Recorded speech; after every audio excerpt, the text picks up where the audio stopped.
Without question, healthcare reform is certainly the world that we're living in today, and I think as we all try to make sense of the complexities and the direction that it's going in, the key is really finding that key partner that you can partner with going down the road and really achieving the success within health reform. So I think before you look ahead, you almost have to take a step backwards and kind of look at what happened in the past and what really brought us to where we are right now, which began in 2003 with the Medicare Modernization Act, and really it started to lay the groundwork within the government and CMS for the reporting of quality measures, and hospitals were really incentivized for that and received their full market update for reporting those measures. There was no disincentives, no sticks attached at that point. So certainly by 2005, the Deficit Reduction Act then further implemented the programs and the reporting requirements, and then all of a sudden the game changed last year within the Patient Affordable Care Act, where CMS started looking at programs to really develop this concept of comparative effectiveness and really looking at pockets of care throughout the country and who is providing the best quantifiable quality as well as costs for those care. So one program that has developed out of the Patient Affordable Care Act, of course, is value-based purchasing.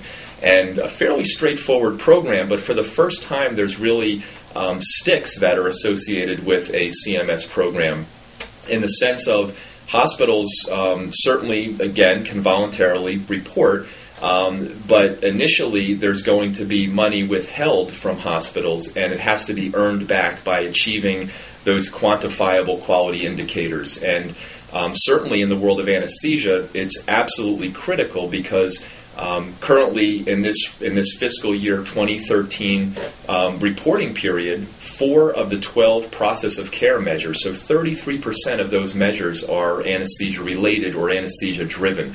So critically important that you have the right anesthesia partner to achieve that success, which certainly impacts your bottom line.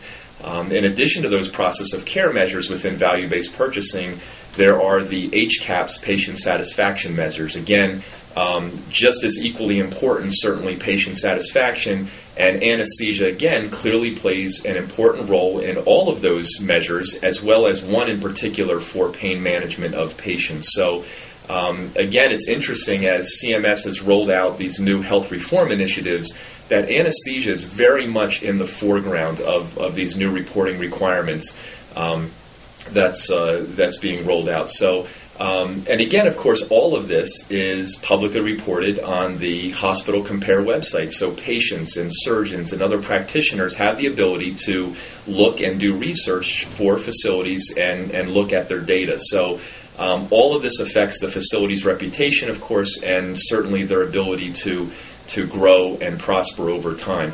The ultimate goals here, I think, are twofold. One certainly is to reduce Medicare wasteful spending. That has been a part of the system for a long time now. So clearly reducing the overall cost of care. The other, of course, is to create improved care and quantifiable quality. And this concept of accountable care organizations, where you have the 2 pillars of quality and costs, and how critically important that is kind of the guiding principles of health reform. So here at Somnia, we have adopted this concept of being an accountable anesthesia organization. And really, that is the core foundation of what we do. It's focused in quality and metrics and outcomes, but also recognizing the costs of care and partnering with the facility to reduce those costs of care.